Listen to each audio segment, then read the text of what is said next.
All right, go right ahead, Sam. Take it away. Sam, DNA Dehne, the heart and soul and the body and mind of Reno government. And what we have, I'm a retired lieutenant colonel from the Air Force. Flew fighters and bombers defending our nation against enemies inside of the border and outside of the border, and I've been defending the nation from within the border ever since I retired from the Air Force, flying F-4 Phantoms and B-52 bombers. And what we have now is the consent agenda, where they're going to vote on several housekeeping items all at once. And there's about $1 million worth of items, which is a lot lower than the items have been recently, but it does my heart good to see that there's a lot of money available for them to put $400,000 items on the consent agenda, theoretically, without discussion. This one's called B4, approval of the award for a traffic signal on-call contract. I don't know if those folks are here. On-call contract. That conjures up a lot of thoughts about what that could mean. At any rate, I'm not speaking for or against any of that operation. I am going to speak on the privileged business licenses. We have alcohol and cabaret and that sort of thing.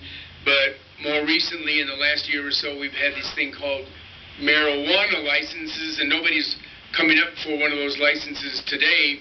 But I was instrumental, a driving force that brought medical marijuana to Reno. Nobody can deny that. Anybody who wants to deny it, they can come up here and deny it.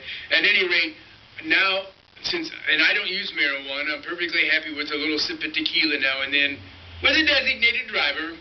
But the thing about marijuana that I've learned since I became the driving force that brought it to Reno is that it is a very, very dangerous thing.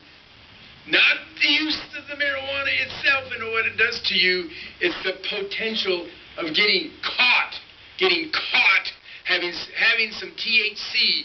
That's the leftover stuff in the marijuana, the stuff that doesn't give you a buzz. That may stay in your system for days and days and days, well after you're over any kind of a little buzz that you got from puffing a marijuana cigarette.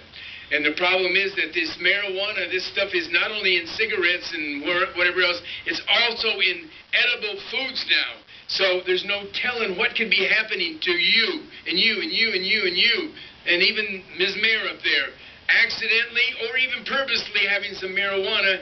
2, 3, 4 days later, they get in a fender bender or speeding, they're pulled over, and they have to take a marijuana test. And that test does not tell you what your situation is at that moment. That stuff sticks in your body. I can't even think of an analogy as to how dangerous it is, and you'd think the drug testing cartel would be doing something about this to correct it, but I don't see any corrections taking place. There are tests available where they can test your ability, your capability, your situation at the moment. But the drug testing cartel makes billions of dollars off of failed drug tests. The jails make money. The institutions make money. As I close out, I hope that they will release all of those innocent people down in the prison right now. Right now. The ones who were in there for supposedly using a little marijuana. Thanks, Sam.